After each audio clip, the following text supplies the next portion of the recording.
Really? You want to start recording now? Yeah. I'm still reading. I'm still reading. I'm halfway. You didn't get your homework done. I'm 3/4 of the way through. Oh, no. Ian Williams' book. We're going to be talking to the author, Ian Williams, who wrote this book, Tequila, A Global History. It's kind of fun, actually. And in case you're confused, I'm Lisa Peach, and this is Mike Morales. And welcome to Open Bar. We are Tequila Aficionado, and this is Open Bar. Yes. And our what are you drinking tonight? Our guest tonight will be Liverpudlian and now New Yorker Ian Williams. He wrote this book. You know, he wrote this book last year, and he's just now getting to the point where people are getting to know him and the book. Kind of excited that we're going to be talking to him. I think he's calling in. Yeah, I believe. There he is. So it should be fun. I want to ask him a couple of questions concerning. No, you don't get to ask him the questions. Okay. I get to ask the questions. All right, fine. You ask him the questions. Oh, well, some of them. You didn't do your homework. I read the book. Okay. Did you take notes? Well, yeah, I highlighted a lot of stuff. I took notes. You took notes? Okay. Well, because I'm good like that. Well, you know, we've known each other for a while. There he is. There he is. Hi. It's Ernest Hemingway. Sorry, you missed it with the technology. Cheers. Oh, yes. Hello. We're going to... Give me an empty glass? Well, did you want something? Hi, Ian. How are you? I'm Mike Morales. This is Lisa Peach. Hi, Ian. Hi. It's the first time I blabbed. I mean, I've done a lot of blabbing in my life, but it's the first time I've done blab with a capital B, you know. Well, so far you're doing pretty well. Thank you for joining us here on Open Bar, on Tequila Aficionado's Open Bar. This is kind of a new thing for us. We've had a few of these under our belts, but you are our first author. See? Snap. Yeah, that's right. Yeah. Called product placement. Can I have it? Yeah, yes. And just in case people forget where I started. Started with the rum. And that's why the rum's always gone. That's why the rum is gone. The rum is gone. As Johnny Depp said, the rum is gone, you know. Why hide the rum? Actually, funny thing is, my folks are from Central America. They're from Nicaragua, actually. And so we grew up with Flor de Caña in the house years and years ago before it was imported into the U.S. And so the only time we would ever see it would be when my grandparents would come visit us. And we would nurse that bottle for a long time because it was a lot of years between visits. It's there's a big sort of row about it at the moment about the sugarcane workers and whether it's ethical, and you know it's always been a question with rum and everything else, of course. Well, you know, I'm going to try something. I'm getting some echo, so I'm going to see if this makes a difference. Oh, okay, great. You look good. It does. Makes me look professional. Yeah, I remember having to wear those in radio when I was in radio years ago. Which is why I have no hair now, because you know the leather from the headset. Yeah. Oh, is that what it was? I must have been wearing. I wore them upside down. I would wear them to the rear of my, cause now I got a ponytail back here. But anyway, so you have a history of writing about alcohol's history. Actually, you have a history of writing about politics, and I've always said that politics could drive anyone to drink. So that would explain why you went from writing politics to writing booze, right? Well, drink also drives people to politics as well. If you want to get a mob going, you get it liquored up first. You know, it works both ways. Well, Lisa was involved in politics in Montana. No, we don't talk about that. Okay. It's his show. I know. We don't talk about that. No. Okay. Talk about her political. She's got a long and varied background, as do you. And I'm really enjoying reading the book. I'm about halfway through it, and there's a couple of things that I discovered that you and I have been to some of the same distilleries. For instance, the Herradura distillery in Amatitan, which is an amazing facility. What a compound! I'm not sure if they greeted you like the way they did us when we were there. It was submachine guns, walkie-talkies, and the truck that got in before us was a truck full of sugar. Which it had precedence over the tourists that were coming in. Well, of course, the sugar is the hidden secret of the 100% pure agave or tequila. Yeah, well, I think they dumped a lot of it into the El Jimador tequila, which was at the time their mixto. And it's been a few years since I've been back to that particular distillery. And at the time, El Jimador was a mixto. It was one of the most popular tequilas in Mexico, and they were using it for their new mix or new Mex flavored drinks, I believe. It was like their flavored soda, their grape, and tamarindo. It was really too sweet for me, but we were there to drink the 100% stuff. Well, yes, I did a lot of that. I mean, the book, although it's about tequila, also does mezcal, and of course, in many ways, mezcal is a much more interesting story. Oh yeah. It's a bit of a worrisome story sometimes. I'm not quite sure about quality control. But, well, yeah, you're out in some of those are very remote. Some of the palenques that you go to. First of all, I have to say that we're very fortunate that NOM 199 did not pass. That was the controversial bill that would have changed some mezcals that are outside of the denomination of origin to be called something else. And you did the research. I have to hand it to you. Your research on this book was so up to date. That I was surprised that it was actually mentioned in the book almost at the very beginning. Well, actually, I mean, I could almost think about how to revise it now, because the attempt to get the mezcal nom to exclude all of the other drinks and produce a new name, it's a continual. I mean, Mexican politics is almost dirty as Washington. Almost.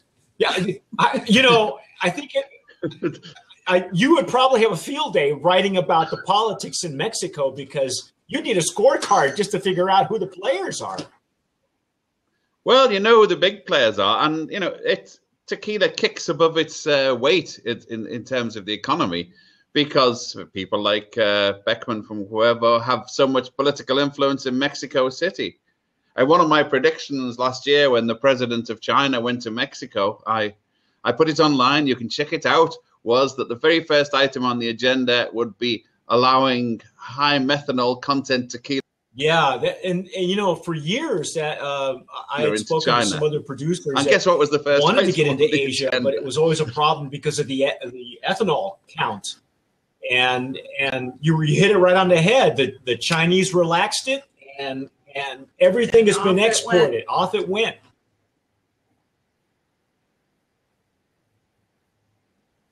Yeah, I mean, tequila is important for Mexico, but this is much more important. What's actually important is the amount of tequila money in Mexico City, in the federal capital.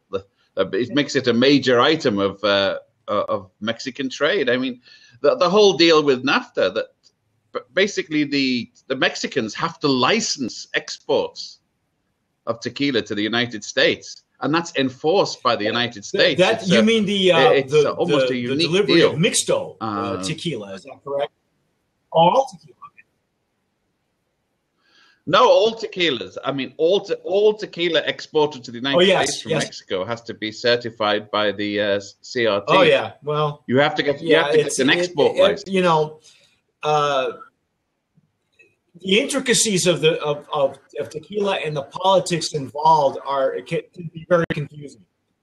And I know that years ago that there was, and I think you mentioned it in your book, there was an attempt to have all tequila bottled in Mexico, and there were lobbyists in the United States that put a kibosh on that, because the mixto is trucked across the border and bottled in the U.S., primarily in the Southeast. So that would have put a lot of people out of work.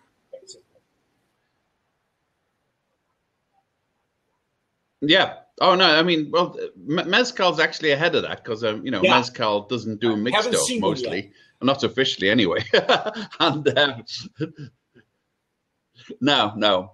I mean, I don't think it's allowed in the NOM. Yeah. Mezcal has to be 100% agave of some kind. My understanding was when the NOM 199 was being researched, and there were certain aspects of the NOM that I agreed with. In other words, qualifying some of the mezcal as ancestral, industrial, allowing certain methodologies and calling it that. So I'm not sure. I know you've had your share of mezcal and tequila, but I'm wondering. I want to know what your views are on the industrialized mezcals that are beginning to come onto the market.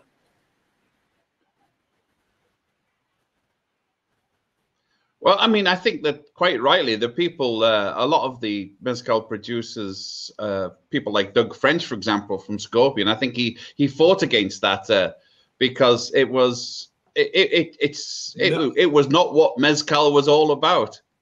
They use macerators, they use all sorts of industrial technology, and I mean, it doesn't make economic sense because. Yep. As you can see, mezcal prices are really skyrocketing because people are prepared to pay for a premium drink that they think has been sort of handcrafted and where the donkey's crapped in the mill in the toner and all of the rest of the stuff. Don't laugh. To give it that extra oomph.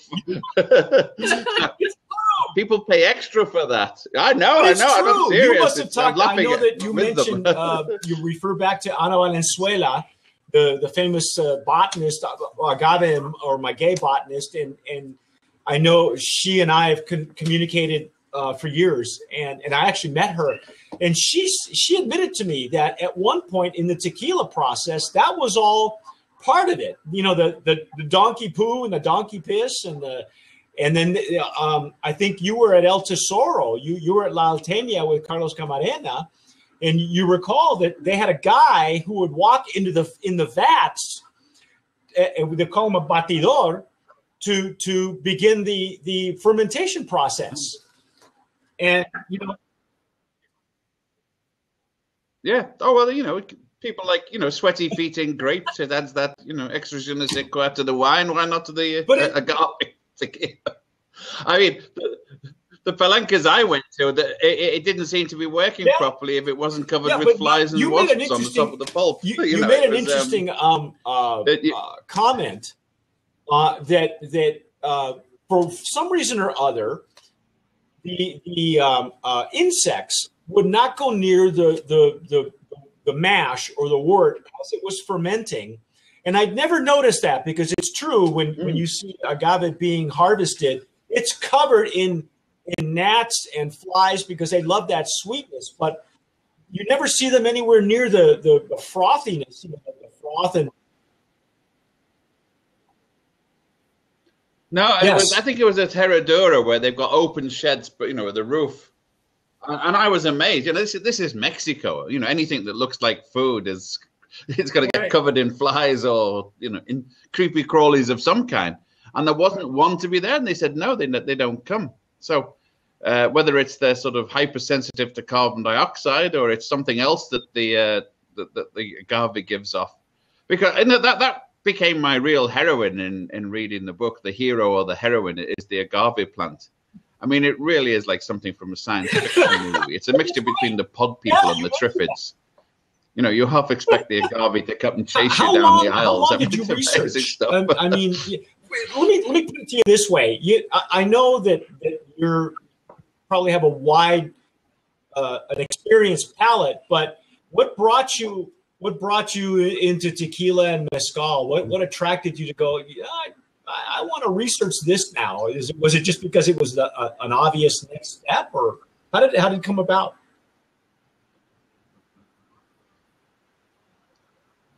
Well, it's a bit like, Sir Edmund Hillary was asked why he climbed Mount Everest, and he said it because it was there. And it was almost like that. I mean, all the other drinks had been covered in some detail, and no one had really done an English sort of history of tequila. And, I was a teenage alcoholic. I wasn't. I was a 12-year-old pub goer. I've been the same height since I was 12 years old. First time I was ever carded was in a pub in DuPont Circus in Washington when I was in my 40s. we used to go back all the time for the sheer joy of being carded, but that's another story. Great feeling, yeah. But no, I mean, with tequila, the more I looked into it, because I was interested in it, and all the old myths, like it's a cactus. No, it isn't. And then I liked the taste, and I'd seen bottles of Porfidio on people's shelves with the famous green cactus, because it's not made from cactus, but it's a nice green. I happen to have one about my person, even as we speak. People pay for them on the internet. It's a Did you speak? I haven't gotten to that part yet, but I know you probably had a meeting or two with the maker of Porfidio, Martin Grassel. Well, no, I find he's a fascinating character, and he's, I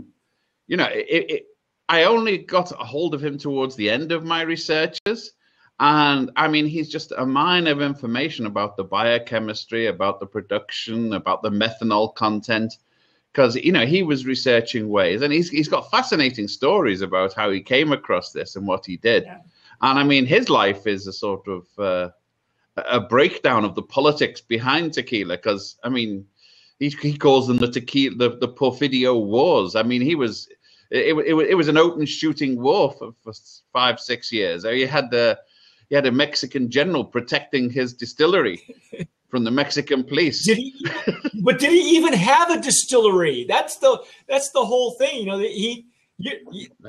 Don't be surprised. Well, I'll leave it to him to explain. But the point was that he had a distillery, but it had to be clandestine because it would have been closed down. I mean, it was a distillery making other products but making his to his formula. And his enemies in the business, who were legion, were on the case. I mean, they got him arrested. He was in Panama in jail for a while. Interpol warrant. I didn't know that he had been in jail. I knew that he had been wanted by Interpol, and they arrested him on a warrant for bringing Mexico into disrepute with the green cactus. No, go figure. Go figure. It's like a spy novel, only not like this super secret distillery and. Oh no! I mean the stuff he did. The defense is in depth to beat the bureaucracy, basically. The bureaucracy and what you might call the plutocracy or the agaveocracy. The same people who want to trademark agave. Well, because he was the one who broke the barrier. He said, "Okay, so I can't call it tequila, can I?" No, you can't, because we won't give you a license. Okay, I'll call it 100% agave Jalisco. Yeah, and he did, and he sold it, and there's nothing I think they still try to stop it getting into the States, but the rest of the world, he exports it, and nobody's going to stop him. Yeah. Which is one of the reasons I still think that this latest one is aimed as much at him as it is at the mezcal makers. Oh, really? You mean no 199? You mean? Yep. Well, the other thing too is that there are here at Tequila Aficionado, we've received some samples of what we would call agave distillates or agave spirits that are outside the denomination of origin, but are using blue agave and profess to use those. And we give them their separate categories. And as a matter of fact, next week on Open Bar, we'll have one of the owners of Ravel Spirits, who is a lady that is doing the same thing, having an agave spirit outside the denomination of origin. And it's a fascinating story for me to find out why they get involved with those aspects now. And I think people, Well, once people have got the tequila, I mean, if you look at the tequila area, you've got the homeland of Jalisco where tequila is itself, but there's also completely detached geographical areas that are allowed to make tequila. Why? Because they had political influence. Right. They got hold of somebody's jugular in Mexico City and said, hey, you better put the R in, or otherwise we'll stop the legislation. And, it's the same type of political influence. So, I mean, I went to on the way to Puerto Vallarta, or the Raicilla distilleries, for example. And the locals were very excited with Raicilla. We watched it, we watched the agaves growing. And this is actually quite worrying if you're a tequila aficionado, as opposed to more general agave spirits, that the blue Maximilian, the blue Weber tequila has painted itself into a genetic corner. I think there's 700 million plants, and it's an endangered species. Yep. Yeah. It's got zero, it's got zero genetic diversity. It's an Irish potato waiting to happen. At somewhere there's a caterpillar in Jalisco that's going to start chewing, and it's not going to stop till it comes out to the 700 million one. And they'll say, whoops, what can we do? You do make mention, though. I'm very happy that you make mention that there are some growers now, some agave people like Carlos Camarena, who are allowing a portion of their estates to grow the quiote and actually let the bats pollinate it and let it go to fruition to try to salvage, to try to save the blue agave. But you're right, it is at crisis levels at this point. Well, when I was there, I think it was Herradura had quite intricate labs where they were growing little cuttings, clones. Yes. And the idea was to find the ones that survived and to grow them. But in the end, that one of the things I liked about the agave was it was a really sexy plant. This plant fecundates itself everywhere. It's Freudian. I mean, just think, there it is. It grows along, and then suddenly it shoots up. Spraying seeds everywhere. Fertilized by long-nosed bats. I mean, this is plant porn. It's good. Get your book on plant porn. Plant porn. Say that real fast 5 times, with or without. That's a selling point. Right and that's what I love about the book. If you for those of you who have not seen it, really try your best to get your copy, because your wordsmithing, Mr. Williams, is by far the most fascinating and probably the most enlightening of all the books, because some of these tend to be rather dry. Some of them were scientific papers, and they're not meant to be as entertaining, but you really do your best to make it funny, and I've got to say, I think it's a British thing. I think it's an English thing, because Cleo Rocco's book was fantastic. I laughed my way through the entire thing, and wordsmithing is something that I swear the English have got a lock on. It's lost on the American public, because we now Lisa is a writer, lazy. And Lisa is a writer as well. She spent time in England, and I think the writing has gotten to the point where we're dumbing it down for the blogging audience, for the online audience, and nobody takes the time anymore to use words like what you're using, and even the word wordsmithing is not something. You mentioned politics once at the you'll forgive me, the Socialist Scholars Conference in New York. I threw out that most Americans think that irony is what they used to make in Pittsburgh. Haven't finished yet. They started arguing. They said, no, it wasn't iron, it was steel. I said, okay, you've just made my point. With knobs on. It really is a delightful read. And because I see so many of these, and I've been observing and writing about tequila for like 17 years with Tequila Aficionado. And so you see a lot of the Tequila 101s, and I get that you got to crawl before you can run or walk. But you made the Tequila 101 at the beginning bearable and actually quite enlightening. So I love the writing style. I really do. I think if you're expecting a dry book, you're not going to get it with this. Maybe some dry humor, but not, not a This scientific. is tequila. We don't do dry. Prohibition is over.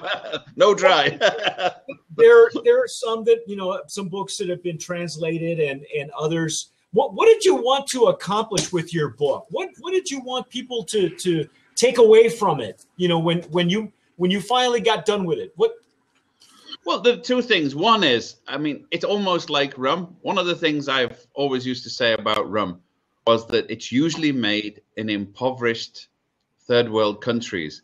So every drink you have helps the developing country develop faster. And that way you get a warm feeling in your heart as well as your liver. And it's the same with tequila. Sort of, especially with mezcal. Because when you see those, the peasant farmers that are making that stuff, it's in some ways what they're getting is a fraction of what it appears up the value chain. But it's more money than they and their families have ever dreamt of. And, you've seen them. When you see a Zapotec Indian who's his children are learning Spanish for the first time in school as a foreign language. Wow. They're sitting next to the palenque watching appropriate technology stills. Because, if you saw them, those stills are made from copper. Not from copper, from clay. From clay, yeah. Actual clay stills. I've seen a lot of stills around the world. And some people say that this proves that the Aztecs and the Zapotecs and the Mayans used to make it. I don't think so. I think this is it's proof of concept, but it's not proof of that it actually happened, because these stills are obviously retro-engineered from the copper ones. They have the worms are made of bamboo. Right. The booze drips into a gourd, for God's sake. It's great stuff, but they saw a still at work and they thought, how can we make this with what we have? So admirable ingenuity.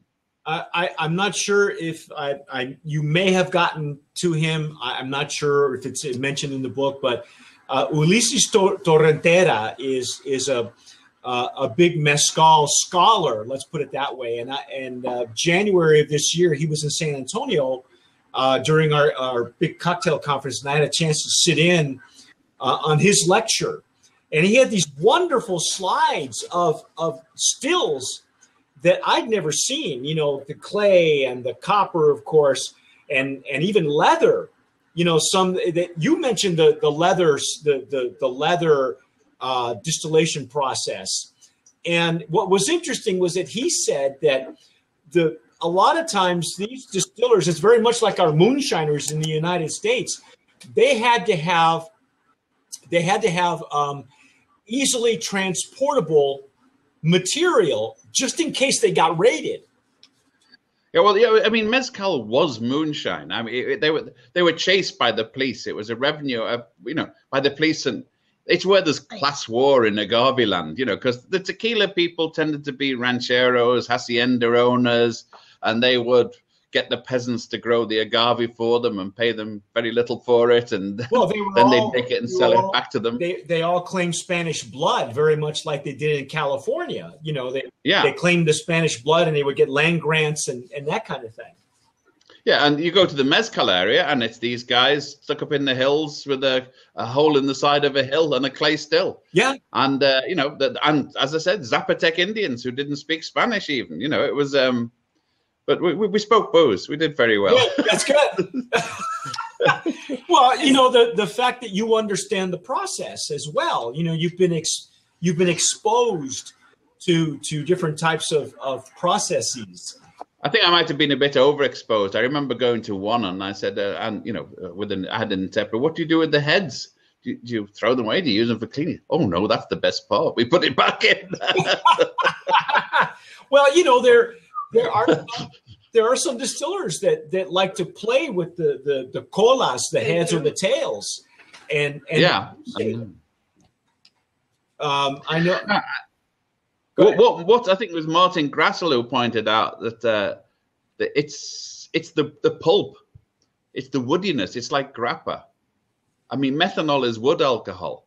That's why there's a higher concentration in, and it's the same with actually tequila. The cutting, the haircut, how close they cut it depends on how much woody material is left in there. Exactly. And also, you can't cut off too much, because it's those, you know, the agave is a sort of militarized plant. It defends itself. So it doesn't have just a thick skin. That skin is lined with insecticides.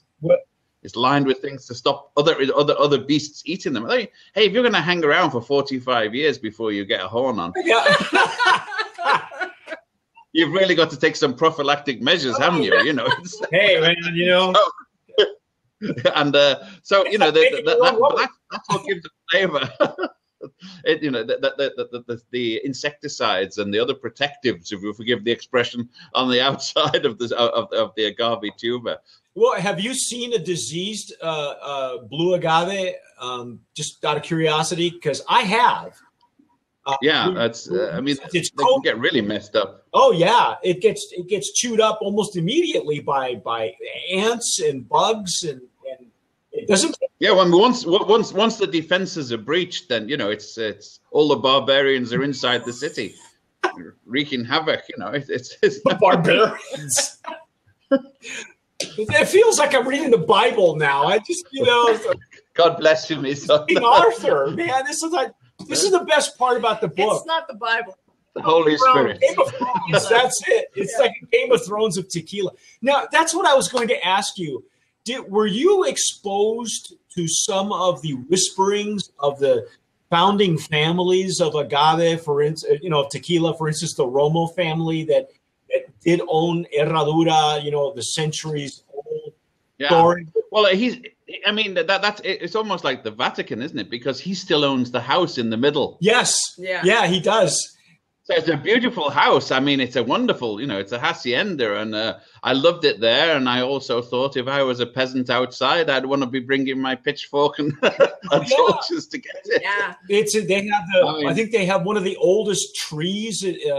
That tree out front is, what is it? Yeah, it's still being held up, isn't it? It's a good job it's in the one in the courtyard, because otherwise, if it was exposed to the wind, it would be way over. Yeah, this thing is huge, and the rules apply. In order to be a hacienda, you have to have barracks for the workers and a consecrated chapel. That's one heck of a chapel they've got on there too.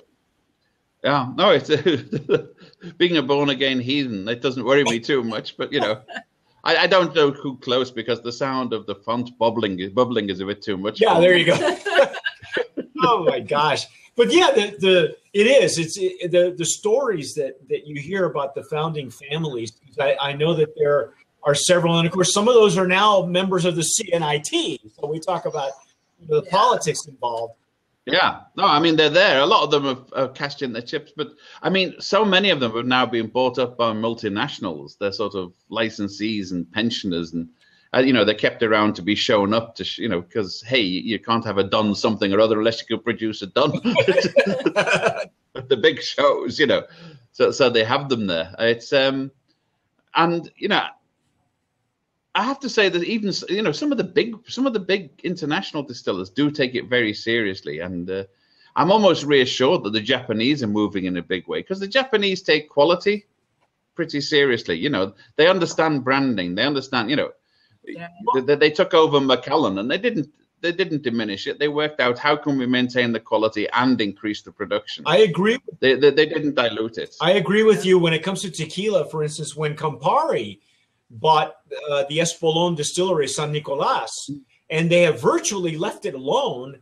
And they brought in, when they bought Cabo Wabo and just centralized the production at a bigger distillery, Cabo Wabo became a better tequila. Yeah, which is unheard of, because it's usually the reverse. If you're a tequila aficionado and you see a brand go from one distillery to another, the quality changes, and usually not for the better. Yeah. No. So, well, when you think of some of the things that go on in some of, you know, let's face it, quality control is a joke as enforced by the Mexican bureaucracy. Quality control is how much did the inspector get paid? Right. See, you're the first guy who actually said that. That's correct. You know that when I've had other master distillers, a very reputable one with pedigree, who said to me, you know, these guys are from the CRT are bean counters. You know, it's like the police. They have too much work and not enough time to do it. and not enough celery to exist. So you have a fatal combination there. Yeah, and the best control of quality is when the tequila makers themselves realize that the better quality they make, the more money they can get, and the way their reputation goes.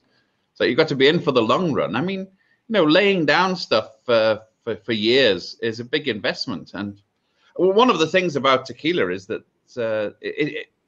I don't think people quite appreciate this battle. Because a wonderful word, I don't know if you got to it yet, since you mentioned the big words in tequila, was agavaciousness. Agavaciousness, yes. I have actually... It was a word from one of the Spanish writers who translated his own stuff. And it was just such a wonderful word. You could see it in the Spanish. And it sounds, people laugh when you say tequila has a really delicate aroma. It does. A really delicate taste. Because, of course, most people, as have you hugged your toilet yet? Right. It's not what they think. Delicacy is not a word they appreciate because it was spoiled with the first generations. Right. But, I mean, the question is, with spirits, aging does make them smoother, does make them better, does make them more mature.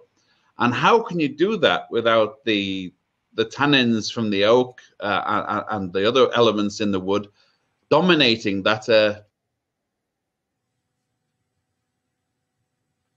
without getting too poetic, the light floral agavaciousness.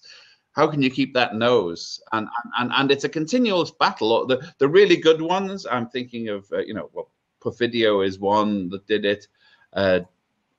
Casanova is another one was experimenting. The type of experiments that were going on, it was using wood with different staves, alternating staves of different woods. It was using French oak. It was using bourbon.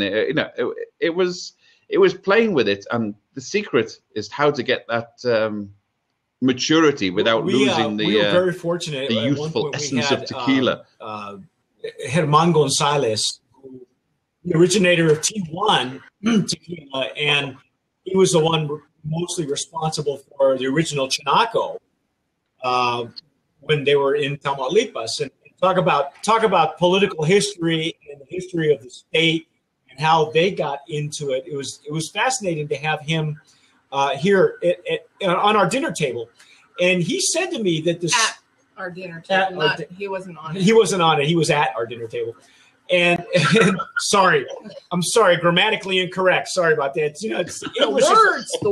English is my second language. He said to me that the secret. It's very rare that you find someone who is adept at barrel management, is what he called it. Yeah. And, he likes to use Scotch barrels. And he wouldn't even tell me what brand of Scotch that he uses to age his tequilas in. And I've got to tell you, if you have not had Tears of Llorona, I think it's available in New York where you are. Oh, yes. Isn't it amazing? It's an amazing spirit. I've had it. Yes. It's good. Well, it's aging is a process that people are really getting fascinated with now. You've got, Macallan that I mentioned, for example, they had a contract with the sherry makers to get the barrels. And at one point, the sherry makers said they weren't going to make any more barrels, and Macallan had to threaten to sue them. We have a contract with you to provide sherry barrels, until the sky's falling. You keep sending us sherry barrels. And, you get that. Even rums now, if you look at the plantation rums, they get, they find barrels of rum from across the Caribbean, and then they take them to Spain, and then they do a sort of Solera method with port barrels, champagne barrels, casks, and try, and makes a huge difference. One particular distillery that I recall, I believe it's Tequilas El Señor, that was making a 5-year, a 7-year, and one that's almost like 10 or 11 years for what brand owner, aged in sherry barrels.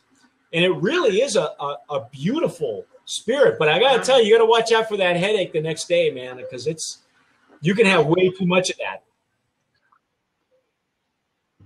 No, I'm trying to remember which distillery it was at. I was with the master distiller, and they had some 7-year-old. And I have a horrible suspicion that we might have had too statistically significant a sample. Yeah, I'm not sure there was any left by the time we'd finished. Yeah, it's a you know, it was a good idea when it lasted. The sherry aged tequilas are really good. I mean, but as far as I know, there's only one distillery that is doing it.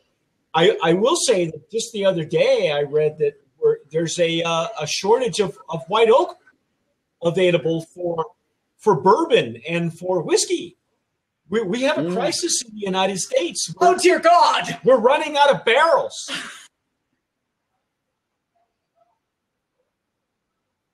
Oh, and there is a solution, but it's not one that we might like. Last audio. No. Come back. No, there is a rum producer who engaged biochemistry equipment to find out what ages a spirit. So he is now producing 20-year-old rum in 1 week. Oh. Brian Davis, he's just moved to Carolina. It's worth looking at. It's worrying because one of the things I hadn't appreciated, you know, since we're free ranging on this, is that all the major drink producers, those casks, if you're a little mezcal producer and you were aging something in wood, which is not a great Mexican tradition, by the way. They're doing this in imitation. You know, they used to keep it in earthenware jars, or they kept it in glass carboys. You know, they did not go in for aging with wood. It was only when Scotch and other things came along and they realized that they had to compete. But the aging process gets crucial. And if you look at bourbon, that's not, as I said, if you're a little tequila guy or a mezcal guy or a rum producer in the Caribbean, that's dead money. You're wondering, you know, hey, you know, you're thinking, why don't we drink this? You know, it's just sort of evaporating. The angels are stealing it. And we're losing money with each week. If you're a bourbon or a Scotch producer, you have financial futures on those barrels. They are money. You have borrowed money. You've invested that money. You've spent that money. You've leveraged that money way up the wazoo. So, you know, Brian Davis better watch out. There's complete overshoes in his future. You know, the secondary barrel market has always fascinated me. I don't think it's been researched as thoroughly as it probably should be because, for instance, Brown-Forman, before they bought Herradura, the Herradura would use Jack Daniel's barrels. And it's funny because my first and only visit to Herradura was right before Brown-Forman bought it. And, you know, it was just, you've seen the warehouses, they're to the hilt in Jack Daniel's barrels. And now Brown-Forman sells the barrels to themselves. What kind of racket is that? I mean, isn't that amazing? I think that's wonderful. It's accountancy. It's the worst form of alchemy, isn't it? It's the brand. Yeah, I mean, the bourbon barrels are the most used. They're used for rum. They're used for whiskey. They're used for tequila. And, you know, it's a good job. There's a ever-growing demand for bourbon because that means there's a load of barrels cast off afterwards. And you just have to think of the strength of the Coopers Union when the law was passed that barrels could only be used once for bourbon. Right. Absolutely. That was the days when the union made it strong. And of course, the largest cooperage that I know of is owned by Jack Daniels, is owned by Brown-Forman. They make barrels left and right. But I just wonder, you know, where we're going to get more of the trees because that is it is at crisis levels at this point.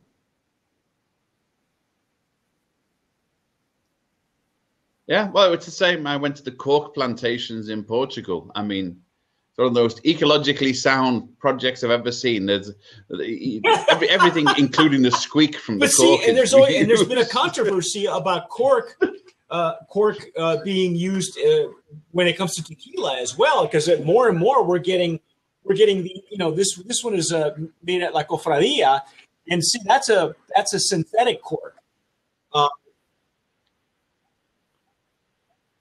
Yeah, I know. I mean, I still think for premium drinks, people want cork. I don't think anything can beat it, really. You know, and it's what people expect. There's nothing quite like a. Every once in a while, you get a bad cork that's going to leach into your tequila, because primarily tequila is served straight up as opposed to on its side. It's how you store it. So you have to. Yeah. Yeah. Tell me, I've just been spitting cork out in this bottle of Patron I've been drinking. Roughage. Yeah, no, roughage. It's the only roughage I get, really, you know. It keeps you regular. This has been amazing.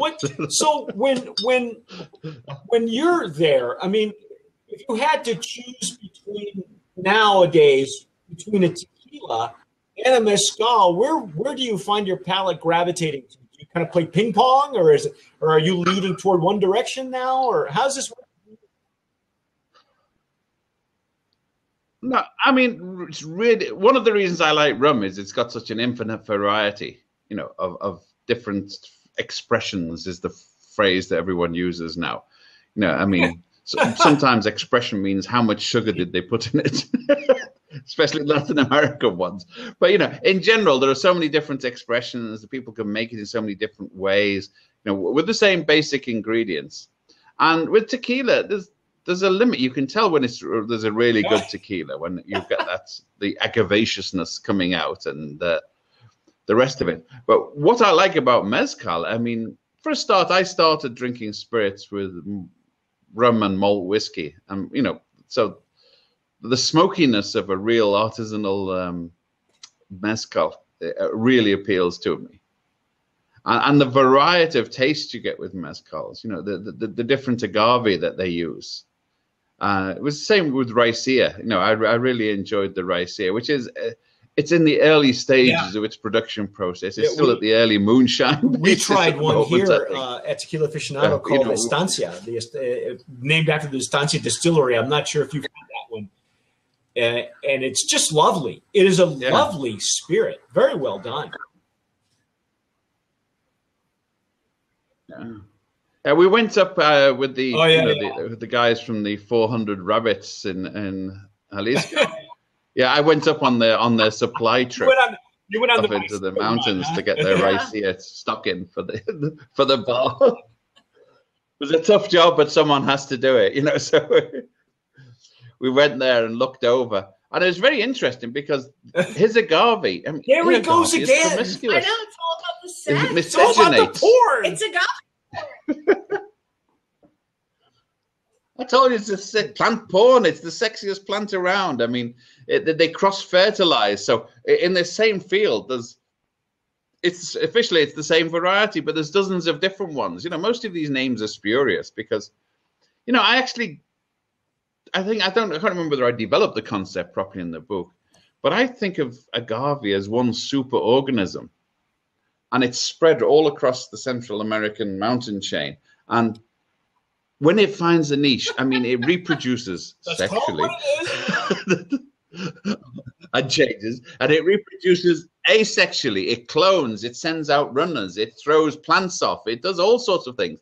So my theory is that as a sort of collective organism, rather than an individual species, it finds a micro niche, you know, the particular valley with the right temperature spread, or the water and the other factors, and then as soon as it finds that, one of the sexually derived varieties will go in there, and it will just spread all over. It will clone itself. It'll spread out and fill that niche. But then along comes the long-nosed bat to plunge its proboscis down the tube. I love it. You know, and into a whole new level. Away they go. But you know, are you in contact with anybody? For instance, the Batman of Mexico. Did you get a chance to speak to him at all about his battle to try to save the long-nosed bat, which is? Yeah, I mean, and the points you were making about sort of environmentally sustainable farming, you know, sort of like the boom and bust cycle there. And I've got to say, most agave farmers in Mexico are not long-term thinkers. You know, there's a shortage of agave, they rush out and plant them, and then whoops, all of those plants come to fruition at the same time. It's so bad. There's a bust. So they just leave them there to rot. I'm sure you did too. It's almost sad to watch. Yeah. And then, you know, they stop the sexual reproduction. I mean, they're a bunch of Catholic killjoys, aren't they? They go there with a hatchet and they chop the thing off at the root. They do call it castration. Yeah. Remember, they call it castration. That's the word. It's painful to watch. You know, like I've actually. No, heck no. It's like, oh my God. Yeah, no, you know, jolly it's for as bad you. as watching someone else get hit, you know, there. Like in I'm amazed at those guys that they don't cross their legs when they do it. Or something, you know, in sympathy. It's bad. You wanted to ask him You're something. having Catholic school flashbacks, aren't you? I am. You know, I was left-handed at one point. Yeah, but I just love how your descriptors for the plant itself, and you're probably right. It is probably the most adaptable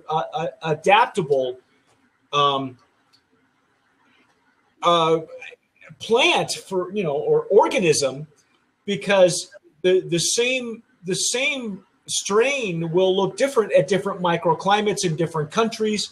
I saw maguey in Nicaragua in high altitudes that were huge, just enormous, and they resemble the ones that you would get for pulque, you know, that you would get. And I know that pulque is a big. Yeah. Oh, you lucky man! Oh, just for the record, this is what I.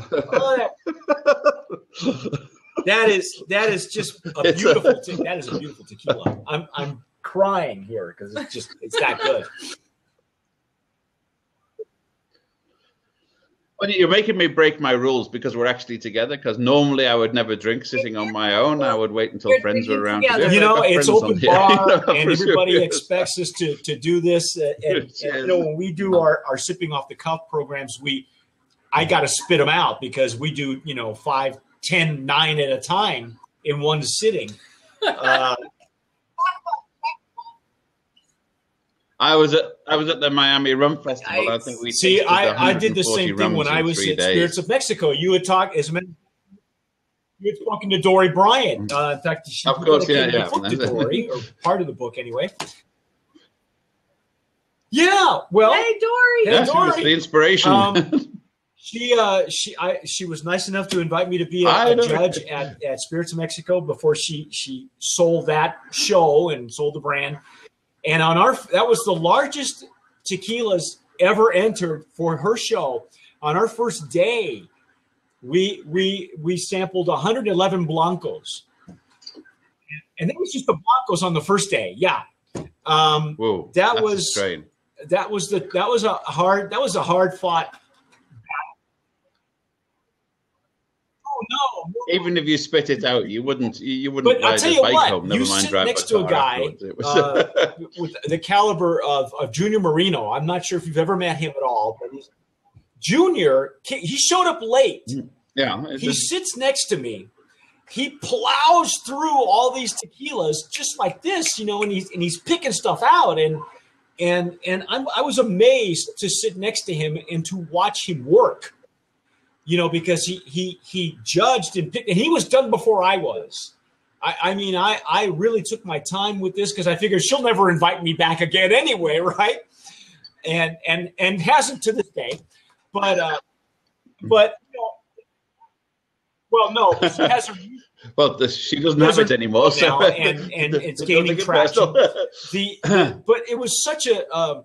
You know, your game is elevated when you are surrounded by true catadores, and that was such a learning experience for me. And I had shows prior to hers. I had been doing shows in New Mexico, so it you know, that first day doing that many tequilas it's horrifying and it's enlightening all at the same time, but. You know, you're dumping it. It was the most tequila I've never had. Yeah, that's heartbreaking. I mean, you know, it's I don't really know. They're not most popular people in the world, but Muslims can't throw bread away. I was married to a Muslim, and you know, there were moldy crusts everywhere. She found it. You cannot throw bread away. You know, even a secular Muslim, the habit sticks. You know. It's just a violation. You know, God provided bread. How can dare you throw it away? I had no compulsion, by the way. You know, so, but I mean, it's like that. I had to explain that. Look, my Norse ancestors, they would never throw booze away either. So don't you tip those glasses out at the end of the party. It's just a cultural clash right check there. whether. Yes. Well, it's a cultural harmony. She husbanded the bread and I husbanded the booze. You know, I know. Oh, it did. Oh my God! What did you want to ask him? Well, something green anyway. No, I'm good. Oh, He's covering everything. He is. What now? Okay, so tell us why we should pick up your book. What makes it different from all the other ones? I mean, I can answer that question, but you yourself, you being the author, what makes this book different from a Bob Emmons or from, you know, some of the other coffee table books that are out there? Well,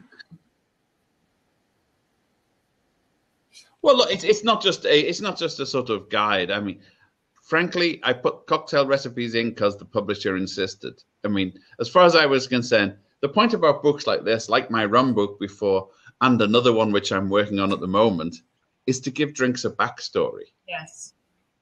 Drinking is a convivial thing. It's, you know, we don't just I call it drinking with a purpose. We don't just drink to get smashed.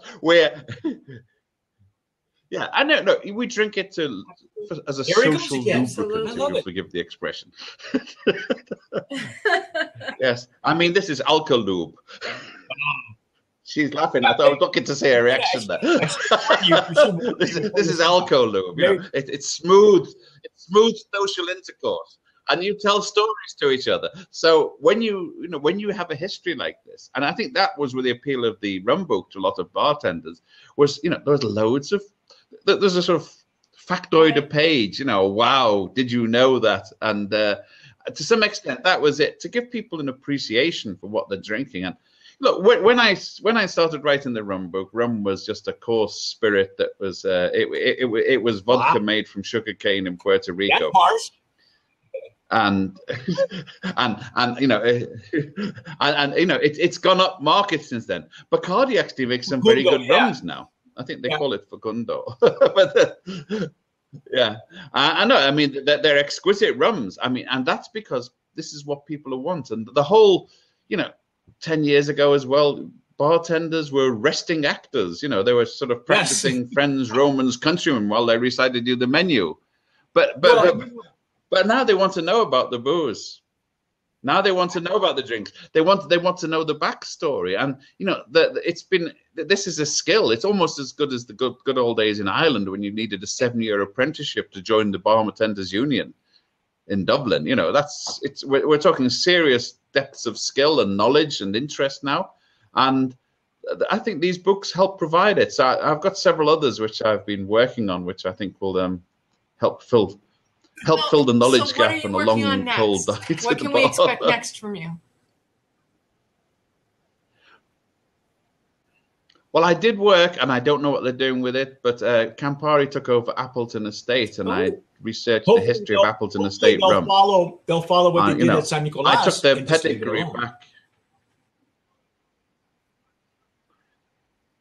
Yeah, no, I mean, I took it back right into, I disrupted their early official history and discovered some even better stuff. You know, the father of the founder of Appleton Estate was the chaplain to the guy who commissioned Shakespeare's Folio. You don't get brands like that anymore. You know, I mean, it was great to, you know, just going through.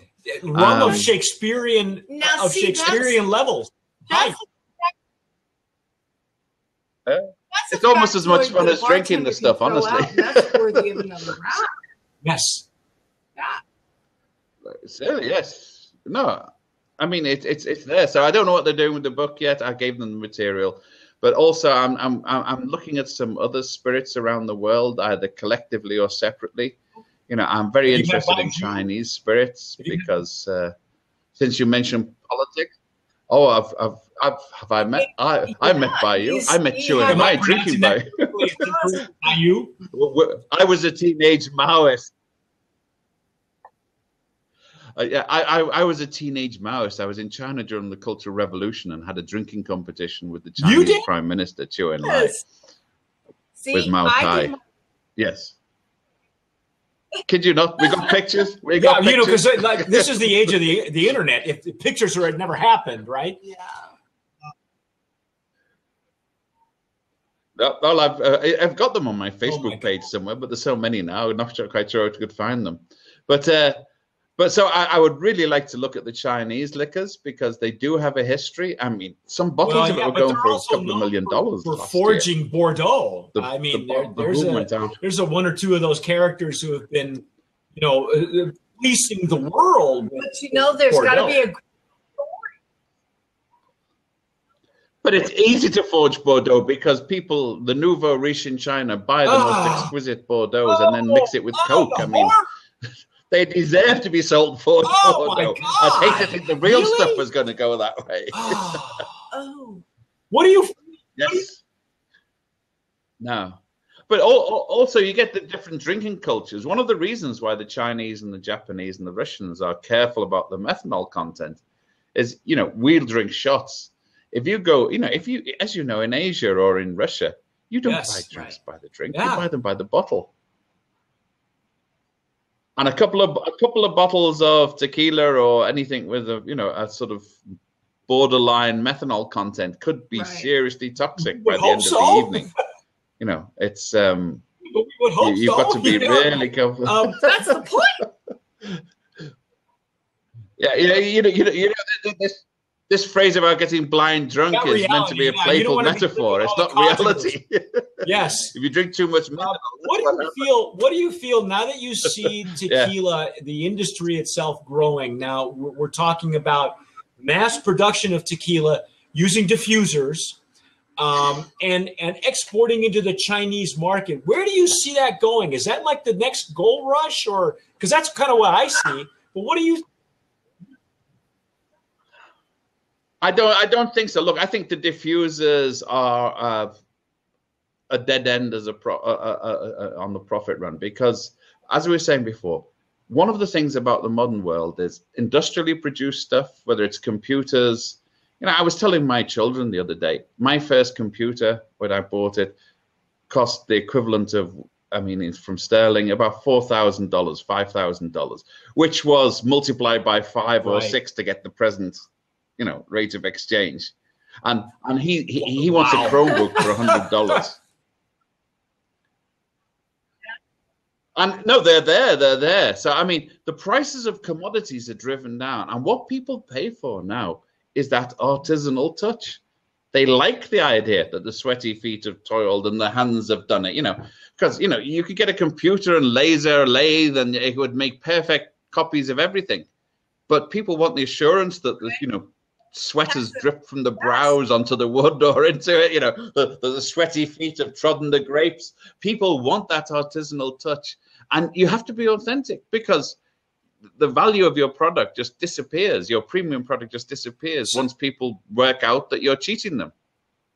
All it takes is one whistleblower and your market's gone and you're left with, you know, millions of dollars of stock that's just totally devalued. And you can only sell from mixers. And I know that we touched on that just a little bit ago, that there are now large conglomerates who are what I call backpedaling and coming up with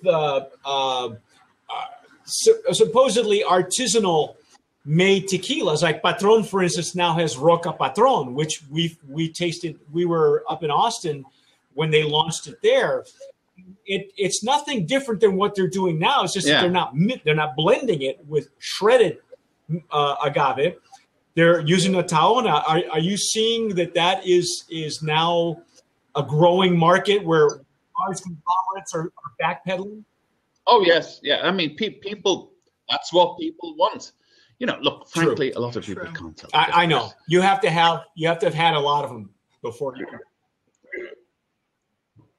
Yeah, I remember, you know, it was Sidney Frank who started all of this with the vodka. Remember what he said with Grey Goose? Once he realized that Absolute were charging $10 a bottle extra for ethanol and water mixed with a fancy label, I thought, well, I'll give them a fancier label and I'll charge $20 or $30 extra for this. for alcohol and water. And, you know, people, I have arguments. You know, in a blind tasting, I have been able to tell some vodkas apart. But once the minute, as almost everybody does, you put, you know, your tonic or your ginger or whatever in there, nobody can tell the difference.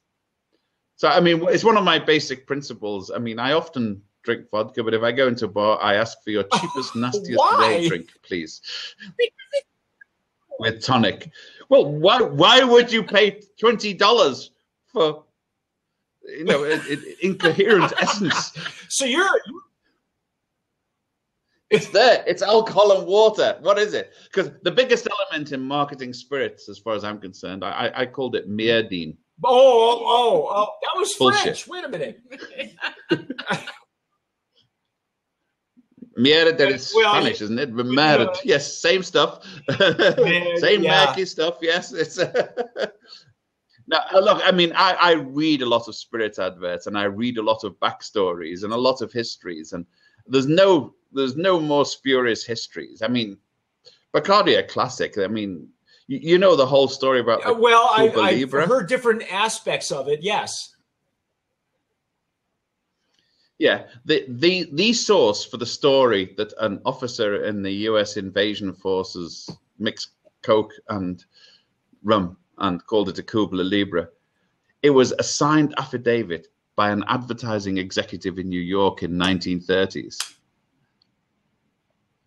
You know, as far as the chain of evidence goes, that one doesn't. Speaking of which, since like you said, we're free ranging. What do you feel is going to happen with Pernod? I think it's Pernod and Bacardi, and the rum war. Havana Club. Yeah, Havana Club. What do you feel that's going to happen? Is that going to wind up in court like Cuervo did with the others, the whiskey company? That, you know, is it going to go there, because they've been fighting this for years? I think it will be the court. Look, I mean, I actually I got caught up in a rum competition, and we were drinking away, and let's say a senior member of the family sort of said, "Hey, look, you know, the older family members, they had this feud. We don't share the feud. You know, we're not that worried about it. However, we've spent a lot of money on this. You know, they spent hundreds of millions in keeping Havana Club out. So if anyone wants to sell Havana Club in this country, they've got to come and see us." Wow. So it's gonna happen. There's gonna be an accommodation, and you know, when things lighten up, I wouldn't surprise me if Bacardi didn't offer to go and open a plant back in Santiago, and, you know, do a renaissance and lend its distilling technology there and all the rest of it. It's incidentally, if it's not advertising, myself and several friends who are photographers are arranging a rum tour of Cuba in the early new year. Oh, I saw. We're going to do the pilgrimage path, you know, sort of the 12 stations of the distillery. Yeah, you must do and you want to do that now before Cuba becomes Disneyland, right? Exactly. So the idea is to get it down while it still has some cachet to go there, because even now most people don't travel around. It's difficult traveling around in Cuba. You know, it's okay to get into Havana and then to Varadero, but the rest is the railways make the Long Island Railroad seem like an express. Right. It's like going to visit Palenques in Oaxaca. You know. Now, do you smoke cigars? Are you a cigar man? I used to be, you know, I sort of stopped because I had some sort of slight health problems, not lung cancer and else, but I do like cigars, and I could never understand when people would allow cigarettes but not cigars and pipes. I like the smell of cigars and pipes, but you know, I used to, but I stopped for health reasons. By the way, I'm a shareholder in Philip Morris. I'm a convinced non-smoker. Half my family died of lung cancer, but, you know, anyone who smokes now, they know what's coming. Some people still own AT&T, you know. Why not? Yes. We're not judging you. No, not at all. You know, this has been amazing. It's been great to spend some time with you on your book and on your other books and your vast experience. What would you say to somebody who looked at? I love the simplicity too. By the way, you know, this is one of those. Well, you know, this is a whole series. Yeah. They have an edible series. So they're doing foods and they're doing drinks. And I went to them because I thought this is a natural one. I just looked and saw the gap there and thought, hey, you know, they need this. And you know, this is actually more text heavy than most of theirs. Most of them are a bit lighter. But you know, it was my natural. You have beautiful pictures. You know, you've got like this one here of the fermentation tanks. You have some, and it's funny because I look at some of these shots and I go, "Gosh, I wish they were larger because they're really beautiful. They're a good." Mike likes picture books. I like picture books. You know, because most of these tequila books and mezcal books that you see are you know, they'll have separate plates, as they call them in publishing, I guess, that have full length pictures and full color, and you spare none of them. They're just smaller. They're more like internet friendly, I guess. Well, the point is they were there to illustrate the book, you know, whereas a coffee table book, the point is that the words are there to fill the gaps between the pictures. Right. No, my words are not gap fillers. Yes, we do. And Vivaciousness and agavaciousness, yes, they go together. There have been people who have seen who have been knew that you were going to be coming onto our open bar, and one gentleman in particular said that he loved your book. It was of all the books that he had read on tequila that he learned the most from yours. And I have to tell you that halfway through this book, it really the way your style of writing really it's like a quixote, you know. It's very sexual. It really draws you in and makes you want to stick your nose in it. And so I have to say, your book is written very. If this were a quixote, you'd want to be in it too. You know, your nose in it. So I think it's well worth the read. It's so much fun if you enjoy wordsmithing. Ian, I can't thank you enough thank you so much for coming on Open Bar and you know, buzzing my tower. And you know, you and I have been friended up on, I think, LinkedIn and Twitter for a long time. We've just never communicated, and this has been fun. We should do this more often. Preferably over a drink, one side of the continent or another. When you find yourself in Texas, please, you know, let us know. Absolutely. I'd love to get together, or if we ever make it out to New York, I've got plenty of friends in New York, and I'm sure that we can kind of arrange a meeting and just, you know, shoot the breeze and talk about how well your book is doing, because it really is. It's well worth the read. Especially if you're a purist, I love how you just your descriptors and how you draw your readers in, and I love that. I love that about your style. Continued success. Let us know what else you have, you know, in the hopper, because this is the nicest thing that anyone said about me. I think it was the reviewer from the Washington Post about rum. He said, reading rum is like leaning at a bar with Ian Williams being entertained over a drink. That's my definition of a good book. Exactly what we have done this past hour. Thank you so much for joining us. It's been great. Thank you. It's been great. Thank you, sir. We must meet again. Hasta la vista. Hasta la próxima. Thank you very much for being on Open Bar. Thank you. Okay. Take care. Great. Thanks. Time, gentlemen, please. Time. Oh, that was so cool. Yes. What a great, really. He's got great stories. He's got great stories. It really is well worth your read, particularly if you're experimenting with mixology, or you are a mixologist, because I know you've read a lot of the other books that are out there, but some people may not get to see this. It's Tequila, A Global History by Ian Williams.